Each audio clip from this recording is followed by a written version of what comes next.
Mana o'rtoqlar, romlarimizni payka qilib bo'ldik. Karkazlari poli paykalandi. Yo'llarida mana samolyotlar qatirib, polni tayyorlab olganmiz. Endi buni o'rtaliklarini ham kesib chiqqanman. Mana Penta 6500 5 ta kamerali profil.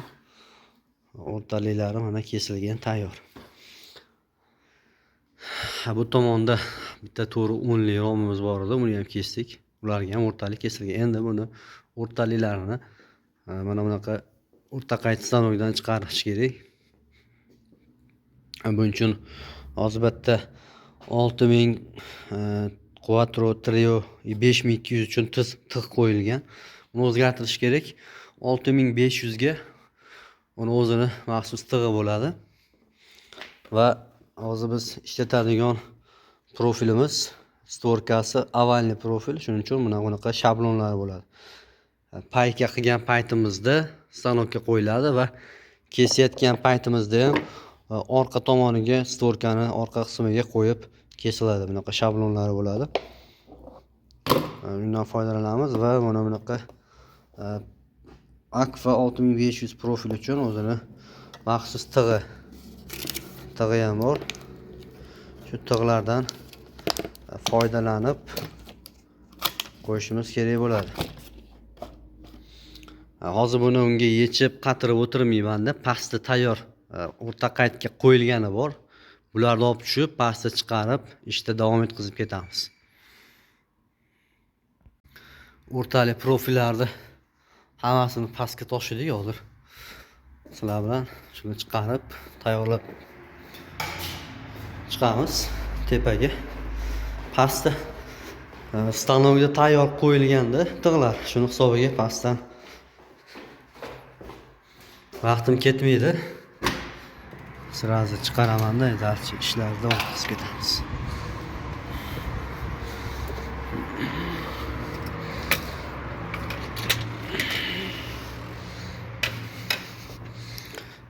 Profiller.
O'rtada mana o'rtaliklarni pastga chiqardim.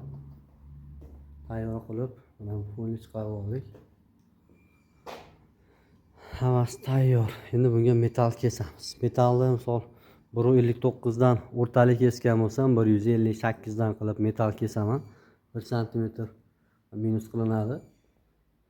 O'sha tig'dan keyinga ochilgandan qolgan razmerda keyin saynitillarga xalaqit bermaydi. Hozir mana tayyor. Kesishni boshlasak bo'laveradi. Metallarimiz ham hammasi chetda. Hozir endi sizlar bilan ozgina kesishni boshlaymiz. uzoqroq planga qo'yaman. Sizlarga ko'rinib turadi. Videolarimizni montaj qilmasdan qo'yamiz, xato kamchiliklarni to'g'ri tushunasizlar.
O'rtadan mana metallarni kesdik.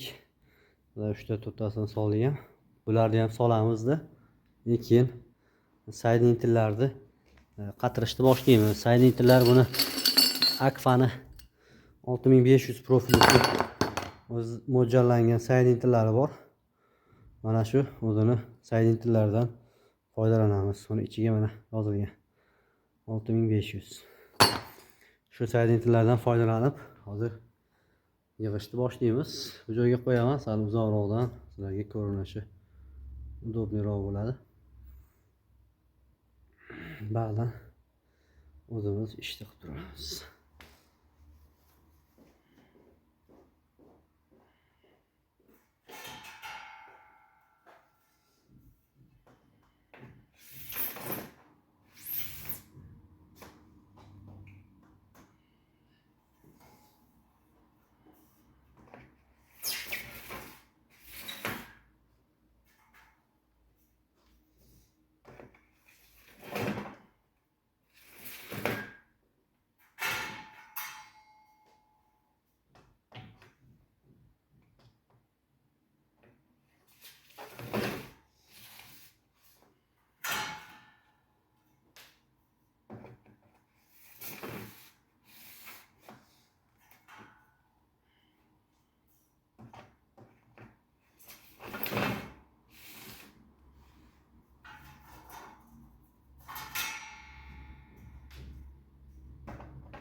Metallarni soldik.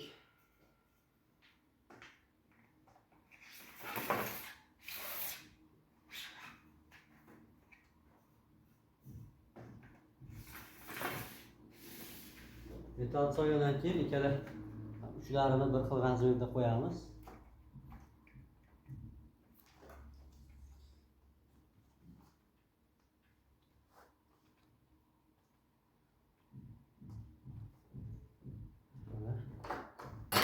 Bundan keyin qatirishni boshlasak ham bo'ladi.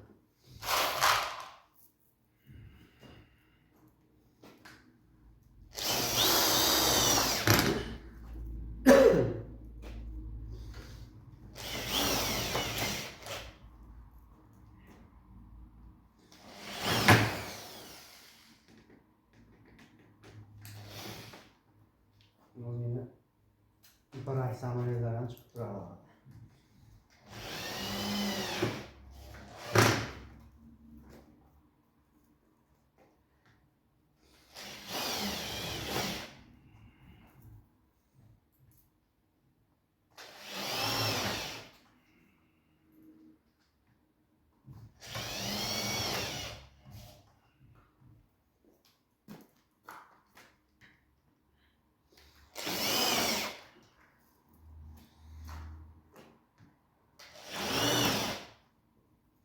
o'rtalikda ham shu sentridan chiziq o'tgan, shu chiziqdan o'ngga chapga qilib ozginadan zigzag qilib qatirish kerak.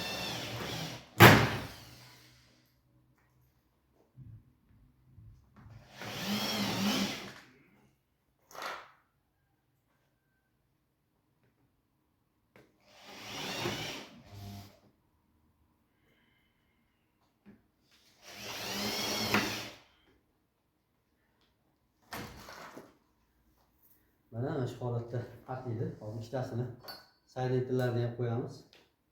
Saydentirlar juda oson, unaqa qiyin emas bularni o'rnatish, qatirish. Faqat bir xil holatda tushadi bu. Hozir buni ham ko'rsatamiz yaqinroq.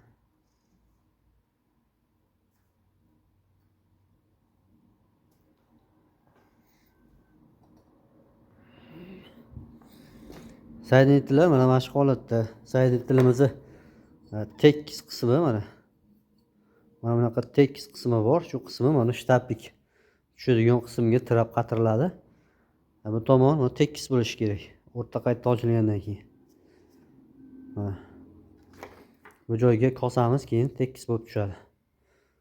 Hozir bitta отход kosadan ham qo'yib ko'rsatamiz. Отход kosa olib kelaylik.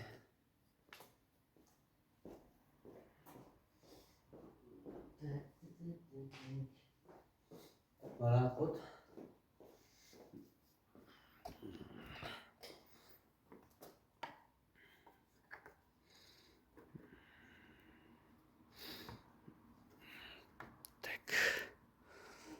Bir qo'lda sal qiyin bo'lyapti juda.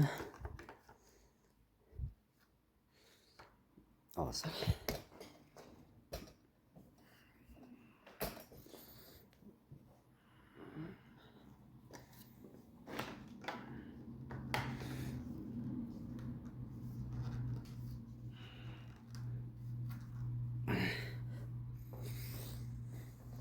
Endi ko'rsatsak bo'ladimi? Mana shu holatda bo'lib tushadi saydentirlarimiz. Shtapikni kosani shtapik tushadigan qismiga ham o'tiralib turadi. Orqa qismi mana profil bo'ylab bunday ovalniy bo'lgan joyigacha saydentirlarimiz bor. Mana shu holatda. Bo'ldi, endi buni qatirib chiqamiz. Qolgan joylari eski profillar bilan bir xilda ketaveradi. Hozir bitta burchakni qatirishni sizlarga ko'rsatdim. Bu profillarni endi ishlatayotganlar bo'lishi mumkin. Shuni hisobiga bitta ko'rsatib qo'ydim.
Mana o'rtoqlar, saydentir qatidi mana shu holatda bo'lib qatiriladi. Orqa tomonini ham ko'rsatamiz mana. Bo'ldi, shu holatda hammasini qatirib chiqamiz. Qolganlari ham bir xil ketadi. Undan keyin yana o'rtaliklarni kosaga qo'yadigan paytlar keladi. Bu tomonda ham bor. Shu paytlarda yana ko'rsatishga harakat qilamiz.